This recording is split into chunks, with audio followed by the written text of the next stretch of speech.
mean, you've heard one part, right? And I'm so passionate also about the whole idea of data and all that. I remember, of course, I did my bachelor's degree in FUTA. I studied industrial mathematics in FUTA. I graduated 2010, went for youth service in Katsina State, and then returned to FUTA as graduate assistant in 2012, and immediately continued with my master's. After master's, I graduated from master's in FUTA in 2014, still industrial mathematics optimization.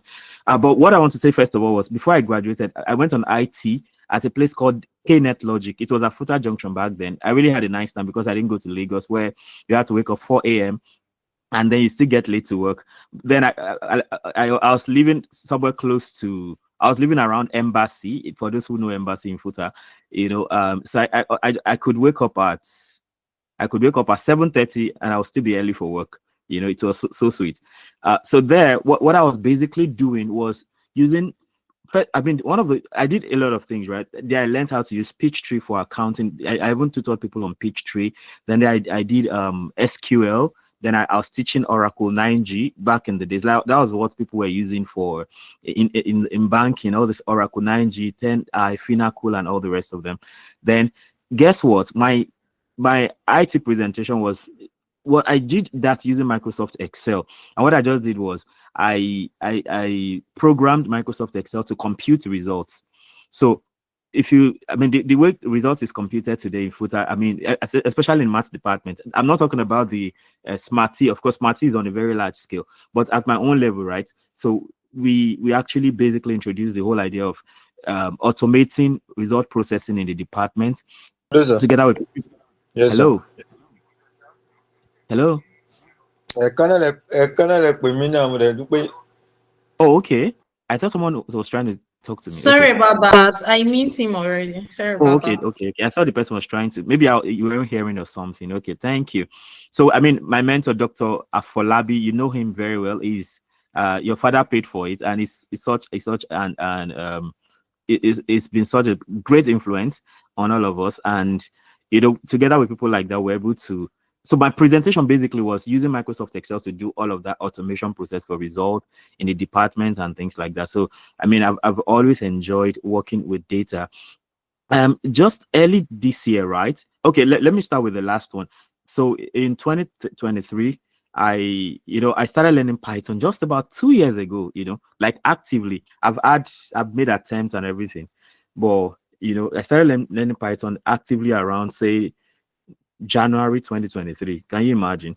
So, and 3 months into learning, one of the best ways in which I actually learn things is the little I know I teach, and by the time I teach, the thing explodes.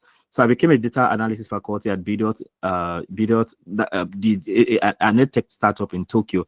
Interestingly, B.Dot is owned by FUTA alumnus too. We did a Ph.D. together in Tohoku University.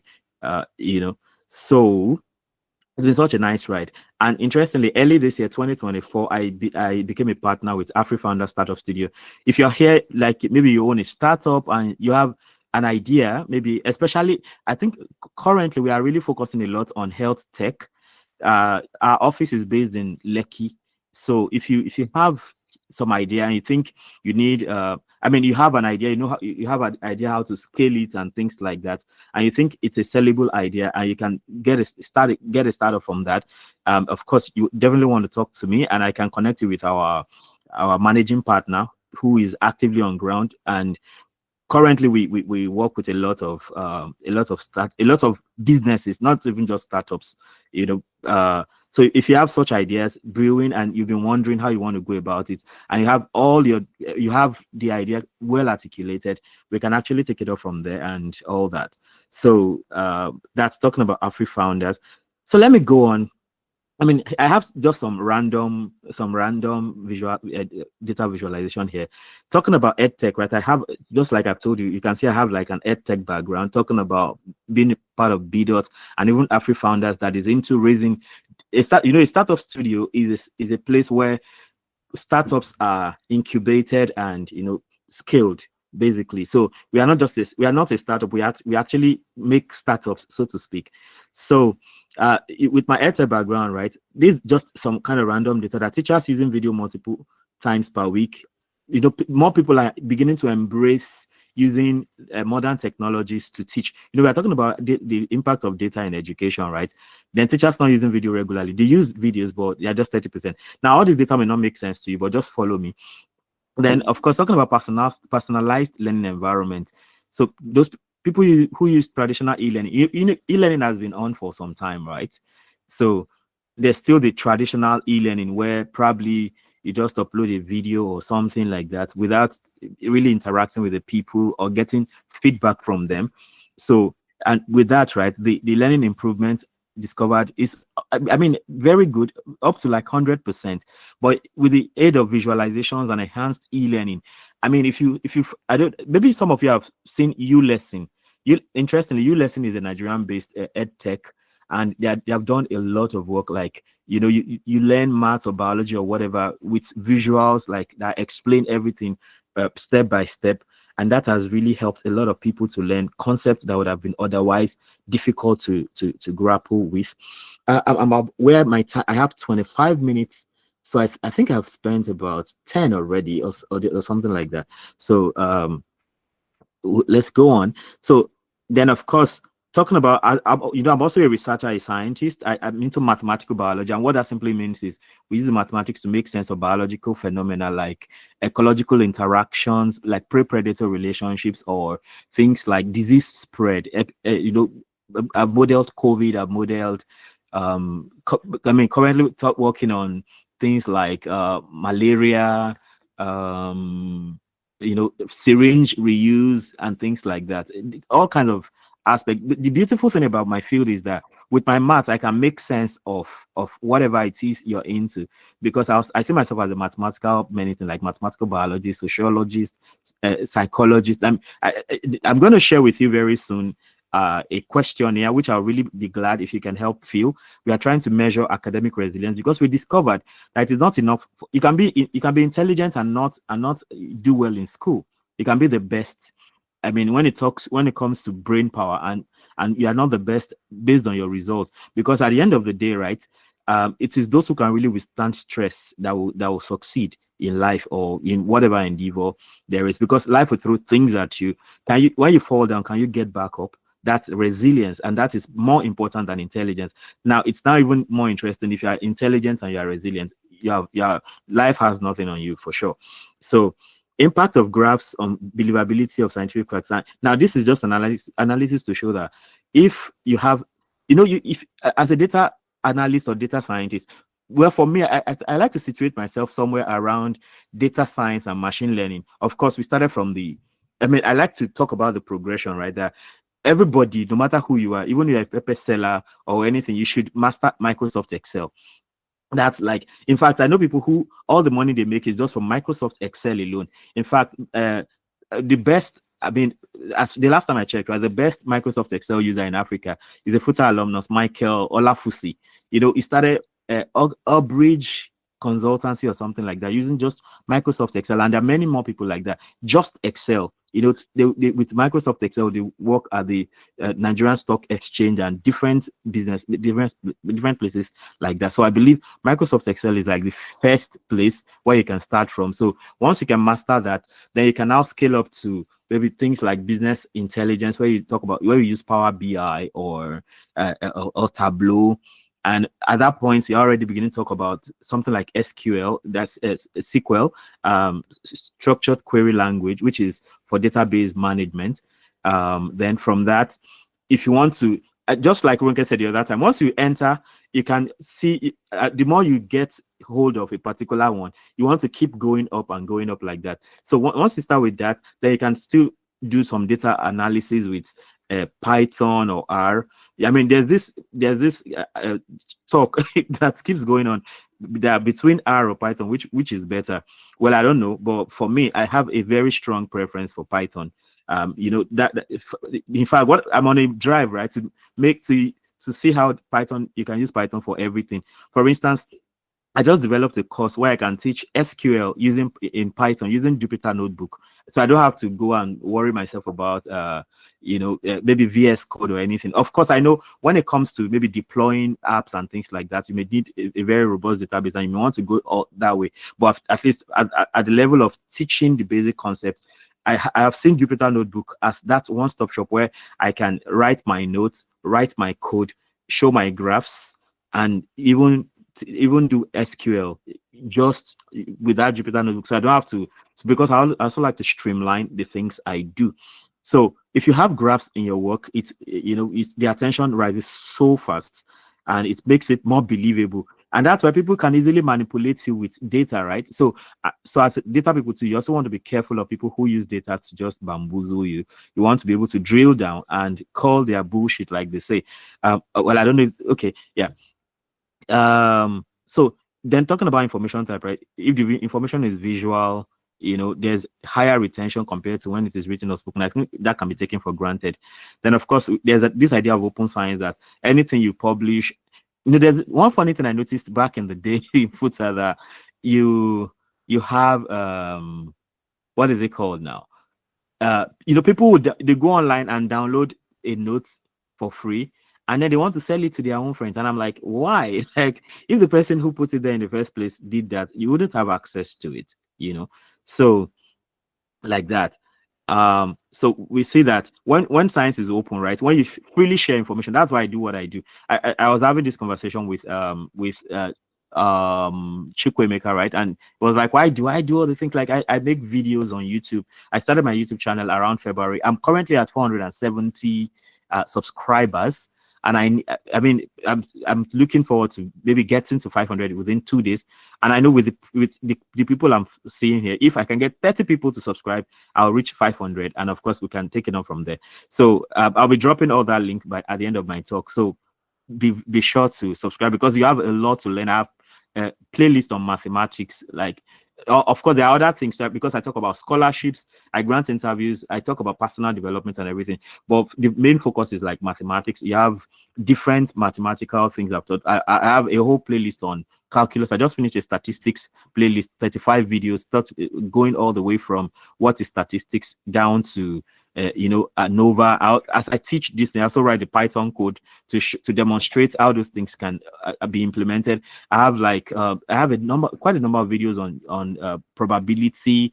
I started building the playlist on Lillian program, which is very important in different fields. Started doing that yesterday. So all of this too is just like some educational thing going on, right? So you have a lot to learn from there, especially if you struggle with some of these concepts, because they are really also important, especially if you want to embrace data science and machine learning. You need to know statistics, you need to know probability, you need to know calculus. And, I teach, with that in mind. Then, of course, talking about future trend in information processing, right? If you want to capture people's attention, you need to give them something. A picture, just like they say, speaks louder than 1,000 words. So because 90% of information transmitted to brain is visual, so the other is just 10%. So even if you're presenting an abstract idea, somebody should be able to visualize it for it to stay. Okay, so I think I've talked too much already, but I'm just coming to the agenda because I just gave some random stuff up there, but it's okay. Overview of the academic sector, role of data in education and research, real life examples of data-driven academic practices. That'll be like some of the agenda I'll be considering. And then what is the academic sector, right? They are basically institutions and organizations involved in education and research, like schools, universities, research centers, think tanks. For short, based on the nature of what goes on in academic institutions, they are basically, so you have a lot of data being generated in academic institutions, starting from the number of students enrolled, the number of students that graduate, things like that. There's this whole thing that especially in the US, like, it's a big deal that they have to see, okay, what are the factors that shape the performance of students. And they find that one of the key factors is that children who grow up with their parents, with both parents, father and mother together in the same house, they tend to do better than children who have one parent missing, especially who have the father missing. Yeah, can you imagine that? And and that's to say that most of the times having a very solid family background is something very good. And of course, it doesn't mean that if you don't have such a family background, because in my own case, my parents got divorced when I was only 2 years old. I never saw my parents together under the same roof for 24 up to 3 hours before in my life. You understand? So you can still rise from that kind of thing, but you have to decide on your own that you don't want to repeat the same mistake, because the fact remains that you have a high tendency of repeating your father's or mother's mistake. So that should drive you to really look for information that will make sure you don't walk that path any longer. All right. So the primary functions of academic sector, right? Teaching and learning processes across various levels, generating new knowledge, innovation and technological advancement. Then there's also community service, right? So education, research, and community service. And community service is simply applying academic expertise to serve and positively impact local and global communities through outreach programs, partnerships, and social initiatives. Like, for instance, what I do on YouTube, you can see that as some kind of community service.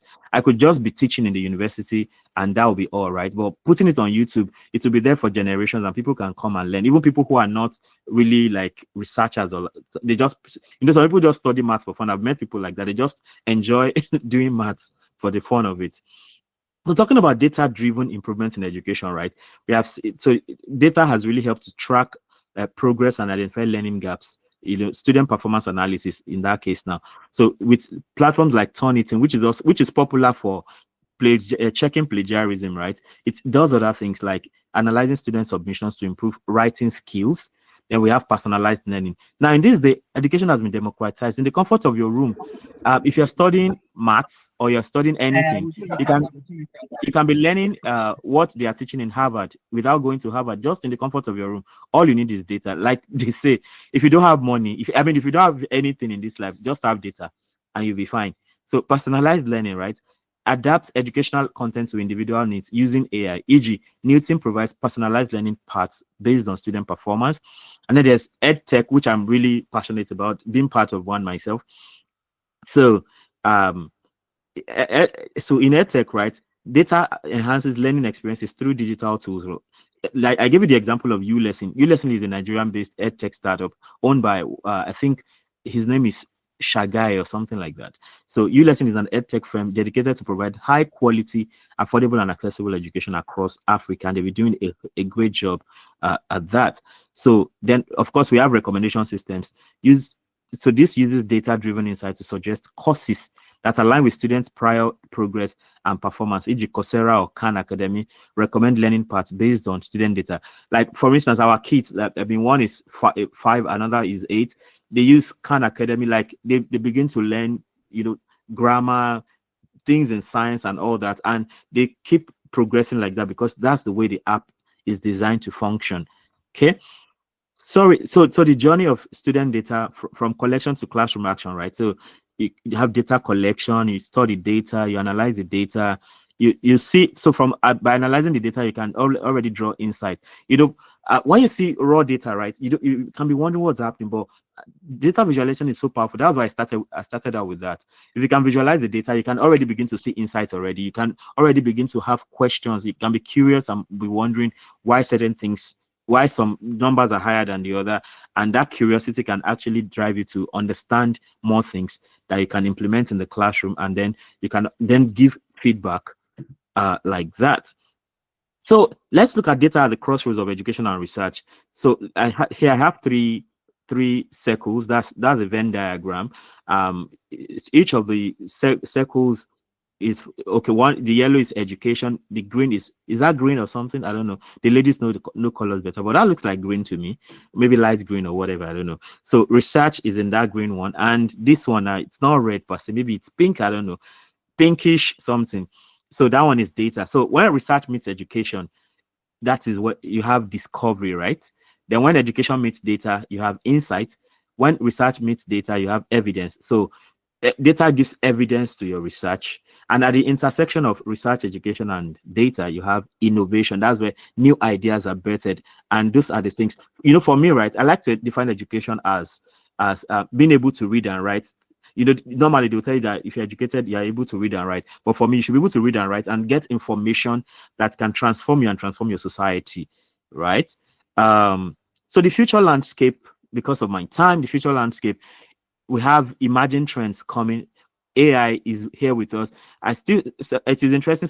Some people, I still see them calling Chat GPT. They are still calling it Chat GPT, whereas people are making millions already from that. So if you're part of that crowd, repent. There are ethical ways of using these things to really advance yourself. I mean, my last 2 years, if you remove AI from it, you can't even imagine. Like this year alone, I've published 2 books, and I have one waiting to go to press. The last one is getting completed. So 4 books in 1 year, apart from my normal academic article publishing and everything. So if I send some of the books to Chukwemeka, I mean, he has my permission to share with the whole group if possible. One of it is Keeping Success Space, talking about my story from when I was born to like when I got a PhD in 2020. And then the other ones are, of course, it's Wisdom for Men, because I believe that we need proper men. Most of the time, people are focused on training women and then they leave out the men. But by the time you finish training the women, they also need correct men that will not give them headache when they get married, or when they interact together in the workplace or something. So imagine trends like AI, machine learning, real-time data analytics. You have all of that going. There are opportunities waiting if you can take hold of them, like broader access to personalized education. Now you don't have any excuse if you're studying in FUTA or in Lautech or in LASU or anywhere. You have access to what they teach in MIT, so you cannot be you are no longer restricted because education has been so democratized. So we have opportunities, broader access to personalized education, like data-driven policy making, using data insights for better educational policies, right? Then you also have, of course, there are challenges like about data privacy concerns, quality of data, closing the skill gap, and of course, deprivation. Some people don't even have data in the first place. I mean, when I mean data, like they don't have internet connectivity to even be able to access these things you're saying. So as we get higher in position, these are some of the gaps we want to close up. We want to make these things more available to other people. So I think I am like 2 minutes behind schedule. I apologize for that. So my recap and takeaways from all I've been saying so far is that data is transforming education and research, and real-world examples demonstrate practical impacts of this. Then we have future potential hinging on addressing challenges and leveraging opportunities. Like, as a Nigerian, for instance, no matter as you keep rising, don't forget the people back home. Don't forget the kids back home that need a little bit of push, a little bit of information. Maybe sometimes some people just need data connectivity, internet connectivity to be able to go to the next level. So as you rise, you want to think about these people. Then my call to action is you have to embrace data-driven approaches to drive growth and innovation. Of course, you can misuse data, but you should. But I'm enjoining you to use data ethically for explosive progress. Thank you for listening. So if you have questions, feel very free. Thank you so much for that. Please, let's appreciate our speaker. Like I heard, thank you for that emojis. Please, we need the books. Okay, don't worry, it's going to drop. So I think some people want you to drop your YouTube link and the access to your book or the books you mentioned when you were talking. Yeah, thanks for reminding me. No I problem, sent the soft copies. Where's the chat box now? I'm trying to look for that. I guess I should stop sharing, right? Let me stop presenting so I can see other things. Okay, good. Where's the chat box? I'm trying to look for that now. Okay, yeah, found it. Okay, like I said, if everybody here can subscribe, in fact, that'll be a big leap, So the hard copies of the book are only on Amazon for now, right? But I sent the soft copies already to Chukwemeka, so she can share with you. So my YouTube link is up there, youtube.com/@EJDansu. Then I have a questionnaire on resilience. You can actually click on that and help fill. It's a very short one. We're trying to measure resilience. Then okay, I have my books. Basically on Amazon. Once you click the first one, you can find the rest for sure. So, but the YouTube link is there already. Like I have like almost 20 playlists on different topics on math, and I've granted interviews on maybe scholarships, how to find international scholarships and things like that. Thank you very much for having me. Thank you so much, Star, for that. Please, if you have any question and you don't want to type it, please you can raise up your hand so that we can address that in the next 5 minutes. Any question? We're going to take the first 2 questions or the first 2 hands. 1 minute. I'm counting. The main is 5:02. I believe nobody has a question. If you have a question, Okay, Nicholas. Okay, so Nicholas, please, you can have the mic.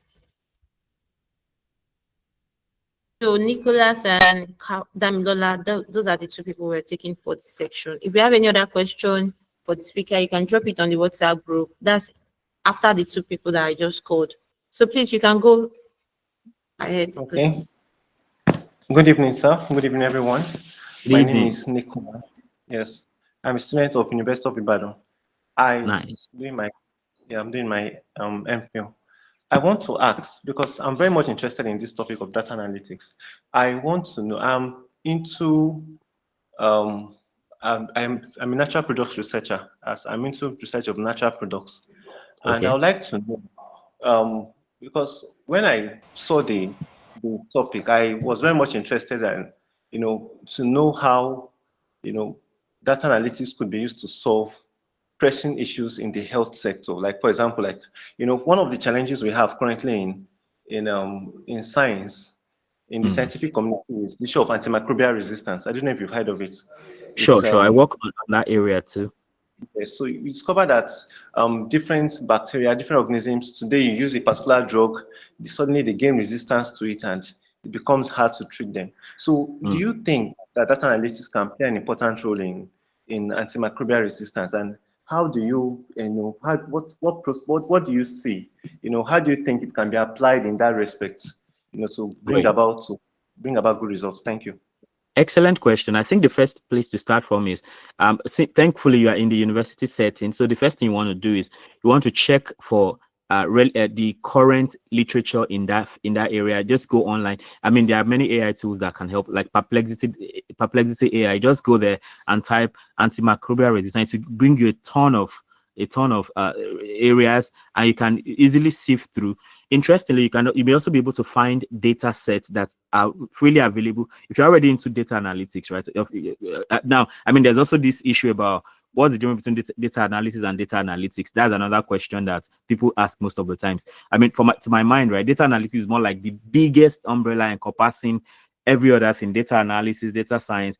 If I may, I like to scale it like data analysis is at the base, then you go to data science afterwards, and you go to data engineering, data architecture, data engineering. But I mean, it all depends on how big. If you go to a place like Metaverse, all of these things will be there for you, right? So, so for microbial resistance, whatever. So you want to know what the literature is currently saying, right? Then from there, you want to see if there are data sets online that you can, sift through. Just do, even if it is just exploratory data analysis, to just see what the trends are. So as you do that, you see some patterns that will make you curious, and that curiosity can even give birth to maybe your PhD thesis or something like that, and that goes. So definitely, you need, especially in your field, you need a lot of data to get going. I hope that does justice to your question. Yes, partly I've done justice to my question, sir. Okay, I was what's the other really part? particularly curious about that. Yeah, I'm particularly curious about data analytics About because I'm particularly curious about this particular, what data analytics can, what impact it can have in this particular aspect of, in this particular kind of research. Because I think I was, I feel I was, when I recently, while watching the recent Nobel Prize winners in chemistry, I think they won the prize in, if you actually watch, if you actually follow the recent, Nobel Peace Prize, those that were awarded the Nobel Peace Prize in chemistry, you discover that they were awarded the Nobel yes, Peace Prize. That area had a lot to do with, the role of AI in yeah, actually using AI inputting the basically, science. right? Yes. Yes, So I was using very AI, much machine interested that, learning. yes, so I was very much interested that, if AI can play such an important role in Yes. protein design, you understand, Mm-hmm. and also, protein design and also protein prediction, the structure prediction. Yes. So I felt, then definitely it should also be useful. We can also, apart not just AI, but software, data analytics. I believe that there are important roles these mathematical models can play in also, bringing about Definitely. solutions in Mm-hmm. in this field.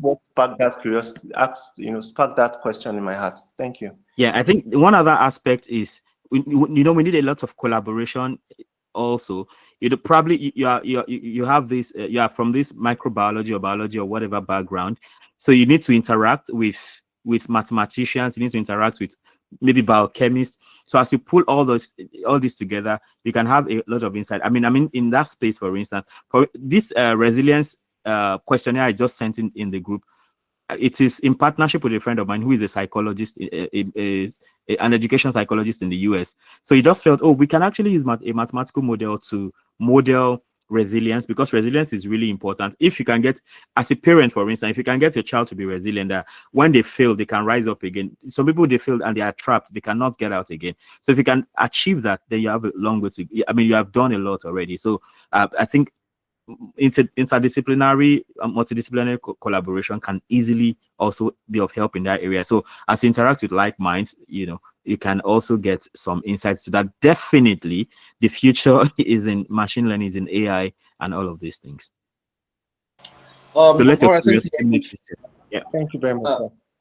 Mr. Nicholas, I particularly like your question. So I just want us to move to the last person, so that because our second speaker is I want us to move to the next person, so that because our next speaker is also available. So the next question, just 1 minute. The next person, just 1 minute. Okay. Thank you very much. My name is Damilola Kafu. Okay, so Mr. Emmanuel, you spoke about reaching out to you for people who have ideas for a startup. Okay, so I studied estate management, and I noticed that one of the major problems of real estate is lack of data. So I want to start a tech startup, a prop tech company that uses machine learning to predict housing pricing in Lagos, then also incorporates AI and augmented reality for property viewing. So I don't know how I could contact you to talk more about it to you. And also, also one of the biggest problems of people in higher institution is they don't know what is happening in the job market. And so while I was the president in my department before I passed out, and I realized that most students are not aware. And luckily for me, I was able to get positive people around me who were teaching me about how to survive in the job market. That was how I found data analysis. So I would like to encourage, I want to see how you can help in bringing awareness to schools and in other tertiary institutions, so students know what is happening, so you don't graduate tomorrow and struggle to find their feet in the world. I just dropped my email address because of time. Just send me an email address. We can take it up from there. Thank you. Okay. Thank you, sir. Thank you. All right. All right. Thank you very much, Professor Emmanuel. I must say thank you very much. That was a very lovely rendition. Thank you very much, sir. Thank you. Thank you so much. Thank you. I really appreciate you. Thank you very much. So please do enjoy the rest of your night. Am I correct? You said you were... sure. Morning already. 1 a.m. Okay, in the morning. All right. Do enjoy the rest of the day. Thank you very much. Okay. Thank you. All right. Thank you very much. All right. Okay. So particularly, I'm interested. I like the two questions that they asked. I think that those questions probably on the third day we might trash them. So if Nicholas and the other person on ADBC, I guess, can be patient enough to come on the third day, I think Mr. Timothy can do another justice to those questions, especially ADBC that asked on pricing, housing model, and I guess somebody asked about pricing model in Lagos. So, but just on the third day. So ADBC, I'm sorry, I see your hands up. We might not be able to take another question from you. I'm really, really sorry. So what you do is just that in the comment section, you can drop your question, because our next speaker is already here. So I'd like to introduce the next speaker. He is a very wonderful person, and he is Professor Titi Amos. I must say that I particularly like Prof.